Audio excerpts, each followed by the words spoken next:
When I read the first couple of chapters for this book, I'm telling you, it's gonna be so freaking sad. You're gonna be like, give me a tissue now, I wanna cry. Oh boy, this story is wow. So catch me if I fall.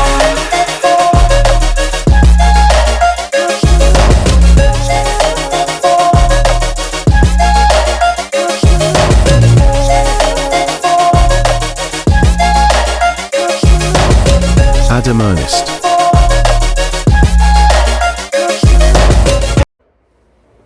Alright guys, we're back. So today we're going to be reading Freak the Mighty. Let's do it.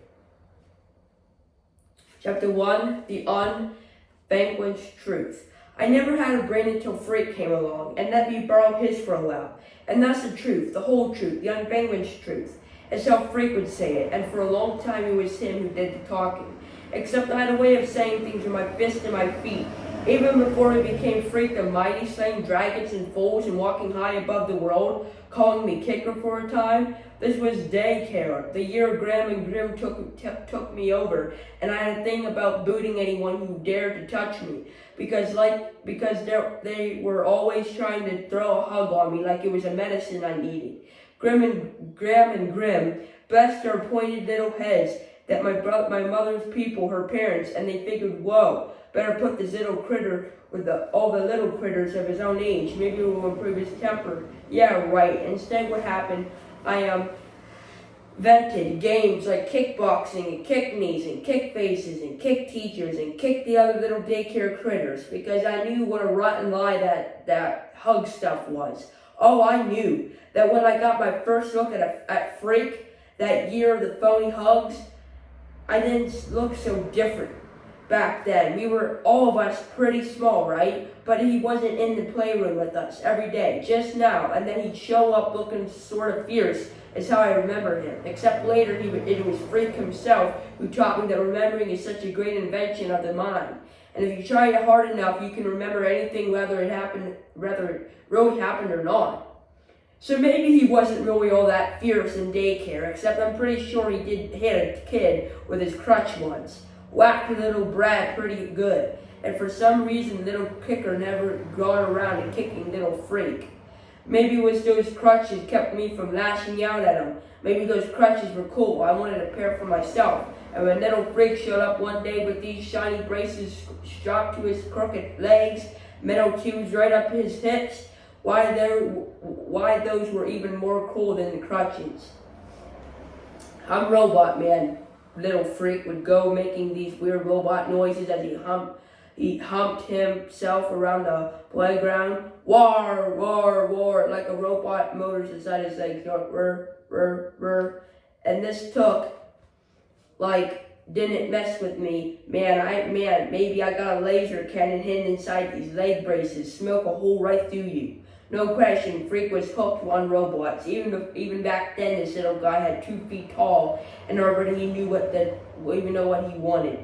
Then for a long time, I never saw Freak anymore. One day, he just never came back to daycare. And the next thing I remember, I'm like in the 3rd grade or something, and I catch a glimpse of this yellow-haired kid scrawling at me from one of those crippled vans. Man, they were death ray eyes, and I think, hey, that's him, the robot boy. And it was like, whoa, because I'd forgotten all about him. Daycare was a blank place in my mind. And nothing had called me Kicker for a long time. Maybe Mad Max, they were calling me. Or Max Factor on this one butthead in an LD class. Call me Maxi Pad. And to have persuaded him otherwise. Graham and Grimm always called me Maxwell, though which is supposed to be my real name. And sometimes I hate the worst of all. Hated that the worst of all. Maxwell, Graham out in the kitchen one night after supper, whispering to Graham, had she noticed how much Maxwell was getting to look like him, which is the way he always talked about my father, who had pretty much married his dear departed daughter and produced Eek Maxwell. Graham never says my father's name, just him. Like his name is too scary to say. It's more than just the Maxwell resembles.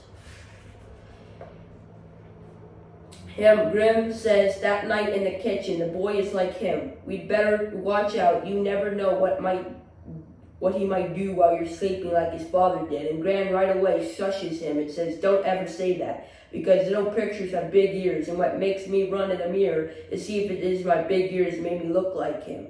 What a butthead, huh? Well, I was a butthead because like I said, I never had a brain until Freak moved down the street. The summer before 8th grade, right? That's the summer I grew so fast that Grim said we'd better let the boy go barefoot. He's exploding out of his shoes. That barefoot summer when I fell down a lot, and the weirdo robot boy with his white yellow hair and his weird fierce eyes moved into his duplex down the block with his beautiful brown-haired mom, the fair Gren of air. Only a falling down goon would think that was her real hair, right? Like I said, are you paying attention here? Because you don't even know how we got to be Freak the Mighty, which was pretty cool, even if I do say myself. So right there is the end of chapter 1, guys. I hope you enjoyed. Make sure to hit the subscribe button. I'll see you on the next one. Bye.